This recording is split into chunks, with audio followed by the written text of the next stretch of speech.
سورہ فاتحہ جس کی ابھی میں نے تلاوت کی ہے، دو اعتبارات سے یہ قرآن مجید کی پہلی سورت ہے۔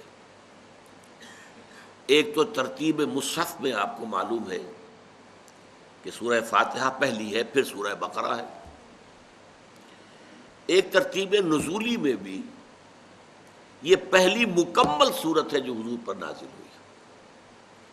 سورہ فاتحہ سے پہلے صرف متفرق آیات نازل ہوئی، 5 آیتیں سورہ علق کی، اقرأ بسم ربک الذی خلق خلق الانسان من علق اقرأ وربک الاکرم الذی علم بالقلم علم الانسان ما لم یعلم۔ اب یہ مکمل سورت تو نہیں ہے نا، سورۃ العلق تو 19 آیات پر مشتمل ہے، جس میں سے 5 یہ ہیں۔ دوسری وہی سورہ نون، 7 آیتیں، نون والقلم وما یسطرون ما انت بنعمت ربک بمجنون وان لک لاجرا غیر ممنون وانک لعلی خلق عظیم فستبصر ویبصرون بأیکم المفتون ان ربک هو اعلم بمن ضل عن سبیلہ وهو اعلم بالمہتدین۔ اب یہ 7 آیتیں۔ سورہ قلم تو غالباً 54 آیات پر مشتمل ہے، اگر مجھے مغالطہ اگر نہیں لگ رہا تو گویا کہ اس سے پہلے سورہ مزمل کی آیات نازل ہوئی، سورہ مدثر کی آیات 7 نازل ہوئی۔ یہ سب کے سب جو ہیں یہ متفرق آیات ہیں، صورتیں نہیں۔ 5ویں وہی ہے سورۃ الفاتحہ، اور یہ مکمل سورت نازل ہوئی ہے محمد الرسول اللہ صلی اللہ علیہ وسلم پر۔ تو دونوں اعتبارات سے یوں سمجھ لیجئے کہ پہلی صورت ہے قرآن مجید میں ترتیب مصحف کے اعتبار سے بھی پہلی، اور ترتیب نزولی کے اعتبار سے پہلی مکمل سورت جو حضور پر نازل ہوئی۔ عربوں کا ایک خاص ذوق ہے، اور اس ذوق کے مطابق سورۃ الفاتحہ کے معاملہ بھی ہوا ہے۔ جو چیز انہیں بہت پسند ہوتی ہے اس کے لیے نام بہت سے رکھ دیتے ہیں۔ شیر کے لیے 5000 الفاظ، تلوار کے لیے اتنے الفاظ، گھوڑے کے لیے اتنے الفاظ۔ تو سورہ فاتحہ کے بھی بہت سے نام رکھے گئے۔ ایک سب سے زیادہ عام جو ہے، اور جو گویا کہ اس کا اسم علم بن گیا، حالانکہ وہ بھی صفاتی نام ہے، الفاتحہ۔ فتح یفتح کے معنی کھولنا، دی اوپننگ سورہ آف دی قرآن، اوپننگ سورہ، یہ انگریزی کے حوالے سے فتح، فتح کے معنی میں اوپن کرنا، کھول دینا، کھولنے والی سورت، یعنی یہ کہ مصحف کو کھولتے ہی جو سورت سامنے آئے گی وہ سورۃ الفاتحہ ہے۔ دی اوپننگ سورہ آف دی قرآن الفاتحہ۔ تو یہ گویا کہ اس کا صفاتی نام ہے، لیکن یہ اس کا اسم علم کی حد تک ہے کہ ہم سورۃ الفاتحہ کا اس کو سمجھتے ہیں کہ یہ اس کا نام۔ پھر اس کے ناموں میں سے ام القرآن، قرآن کی جڑ، قرآن کی ماں، اساس القرآن، قرآن کی بنیاد، السبع المثانی والقرآن العظیم، یہ بھی اس کے 2 نام ہیں۔ ایک حدیث ابھی میں آپ کو سناؤں گا اس کی روح سے۔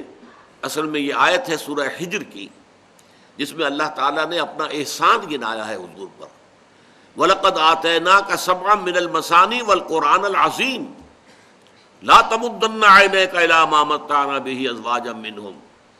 اے نبی، ہم نے ان کافروں کو، ان مشرکوں کو، ان غافلوں کو جو دولت دنیا کی دے رکھی ہے، کبھی آپ کی نگاہ اس کی طرف نہ اٹھے، کبھی آپ کی نگاہ ادھر نہیں اٹھنی چاہیے۔ ہم نے آپ کو جو شے دی ہے وہ سب سے بڑی قیمتی شے ہے، سبعا من المثانی والقرآن العظیم آپ کو عطا کیا ہے۔ ان کی دولت، ان کا ساز و سامان، ان کے پاس جو کچھ ہے، ان کی کوئی حیثیت نہیں اس دولت کے مقابلے میں جو ہم نے آپ کو دی۔ تو یہ جو ہے سبع من المثانی والقرآن العظیم، حدیث میں ابھی میں آپ کو سنا دوں گا، اس میں بتایا گیا یہ سورہ فاتحہ ہی کے لیے الفاظ استعمال ہوئے۔ پھر اس کو سورۃ الحمد بھی کہتے ہیں، سورۃ الشکر بھی کہتے ہیں، سورۃ الصلاۃ بھی کہتے ہیں، سورۃ السؤال بھی کہتے ہیں، سورۃ المناجات بھی کہتے ہیں۔ یہ الکافیہ بھی ہے، الشافیہ بھی ہے، شفا دینے والی، والوافیہ بھی ہے، پورا کر دینے والی، تو الراقیہ بھی ہے، اسی کے ذریعے سے جھاڑ پونچھ کی جائے۔ چنانچہ بہت سے آپ سنتے ہوں گے 41 مرتبہ سورہ فاتحہ پڑھ کر مریض کو جو ہے پھونکا جائے تو اس سے شفا ہوتی ہے۔ تو اگر کرنا ہی ہے، کوئی جھاڑ پھونک کرنی ہے، تو کسی اور شے سے نہ کرو، سورہ فاتحہ سے کرو، جو سب سے اونچی شے جو اللہ تعالیٰ کی عظیم ترین نعمت ہے جو اس نے اپنے نبی اپنے محبوب محمد الرسول اللہ کو عطا کی ہے۔ جہاں تک اس کی فضیلت کا تعلق ہے، اس کے لیے اب سب سے پہلے تو آپ حدیث سن لیجئے۔ یہ جامع ترمذی کی روایت ہے۔ عن ابی ہریرہ، حضرت ابو ہریرہ رضی اللہ تعالیٰ عنہ سے مروی ہے، ان رسول اللہ صلی اللہ علیہ وسلم قال لأبی ابن کعب، کہ حضور صلی اللہ علیہ وسلم نے حضرت ابی ابن کعب سے فرمایا۔ یہ ابی ابن کعب جو ہے یہ انصاری صحابہ میں سے تھے، اور یہ قرآن کے بہت بڑے عالم تھے، بہت بڑے عالم، یہاں تک کہ حضور کے اپنے الفاظ ان کے لیے یہ وارد ہوئے ہیں، اقرأہم ابی ابن کعب، میرے صحابہ میں سب سے بڑا قاری، سب سے بڑا عالم، اس لیے کہ اس وقت جو قاری ہوتا تھا وہ عالم ہوتا تھا، زبان ان کی اپنی تھی۔ آج ہمارے ہاں تو قاری وہ ہوتے ہیں جو عالم نہیں ہوتے، قرأت انہوں نے سیکھ لی ہے، بہت اچھے انداز میں وہ قرآن پڑھ سکتے ہیں، لیکن انہیں علم حاصل نہیں ہے۔ اس وقت کا معاملہ یہ نہیں تھا۔ تو عالمہم اقرأہم، سب سے بڑا قاری، سب سے بڑا عالم قرآن جو ہے وہ ابی ابن کعب ہے۔ تو ان سے بڑی محبت کے ساتھ پوچھا، اتحب ان اعلمک سورۃ، اے ابی کیا تم چاہو گے کہ میں تمہیں وہ سورت تلقین کروں، وہ سورت سکھاؤں، بتاؤں، لم ينزل فی التوراۃ ولا فی الانجیل ولا فی الزبور ولا فی القرآن مثلھا، جس کے مثل، جس جیسی کوئی صورت نہ تورات میں نازل ہوئی، نہ زبور میں نازل ہوئی، نہ انجیل میں نازل ہوئی، اور نہ ہی خود قرآن میں نازل ہوئی، یعنی بے مثل صورت۔ قرآن میں بھی اکثر و بیشتر آپ دیکھیں گے کہ جوڑوں کی شکل میں آیتیں ہمیں مل جاتی ہیں، ایک ہی مضمون مختلف پیرایوں میں قرآن میں بیان ہو جاتا ہے، لیکن یہ کہ یہ سورہ ایسی ہے کہ جس کا کوئی جوڑ جو ہے موجود نہیں۔ قال نعم یا رسول اللہ، جب حضور نے فرمایا اگر تم چاہو، کیا تم چاہتے ہو کہ میں تمہیں تلقین کروں وہ سورت کون سی ہے؟ قال نعم یا رسول اللہ، حضرت ابی ابن کعب نے عرض کیا کہ ضرور، اے اللہ کے رسول ضرور بتائیے۔ فقال رسول اللہ صلی اللہ علیہ وسلم، اس پر حضرت حضور صلی اللہ علیہ وسلم نے فرمایا، کیف تقرأ فی الصلاۃ، اچھا ذرا مجھے سناؤ تم نماز میں کیا پڑھتے ہو؟ قال فقرأ ام القرآن، تو حضرت ابی ابن کعب نے ام القرآن یعنی سورہ فاتحہ پڑھی۔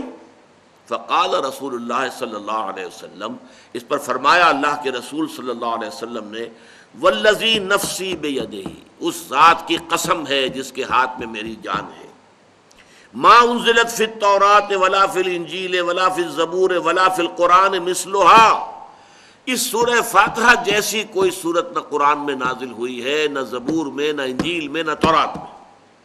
وَإِنَّهَا سَبْعٌ مِّنَ الْمَثَانِي، اور یہی ہے وہ سبع مثانی جس کا سورہ ہجر میں تذکرہ کیا گیا، وَلَقَدْ آتَيْنَاكَ سَبْعًا مِّنَ الْمَثَانِي، یہ وہ 7 آیات ہیں جو بار بار پڑھی جاتی ہیں۔ اب آپ معلوم ہے آپ فجر کی نماز پڑھتے ہیں 4 مرتبہ آپ نے سورہ فاتحہ پڑھی، ظہر کی نماز پڑھتے ہیں تو آپ نے 10 مرتبہ یا 12 مرتبہ سورہ فاتحہ پڑھی کہ نہیں پڑھی؟ اسی طریقے سے رات کی عشاء کی نماز پڑھتے ہیں، سورہ فاتحہ بار بار دہرائی جانے والی، 7 ایسی آیتیں جو بار بار دہرائی جاتی ہیں۔ اور والقرآن العظیم، اور یہ خود اپنی جگہ پر قرآن عظیم ہے، اپنی جگہ پر اس کا رتبہ کیا ہے؟ یہ قرآن عظیم، بہت بڑا قرآن یہ ہے۔ الذی اعطیتہ، یہ وہ قرآن عظیم ہے جو اللہ تعالیٰ کی طرف سے مجھے عطا کیا گیا ہے۔ حضرت انس سے رضی اللہ تعالیٰ عنہ، یہ حاکم کے اندر روایت موجود ہے کہ یہ افضل القرآن ہے، قرآن مجید کی سب سے فضیلت والی صورت۔ اور مسند عن عبداللہ ابن عباس رضی اللہ تعالیٰ عنہ یہ الفاظ آئے ہیں کہ یہ 2/3 قرآن کے مساوی ہے۔ بہرحال یہ اس کی فضیلت کے لیے کچھ میں نے حوالے آپ کو دے دیے۔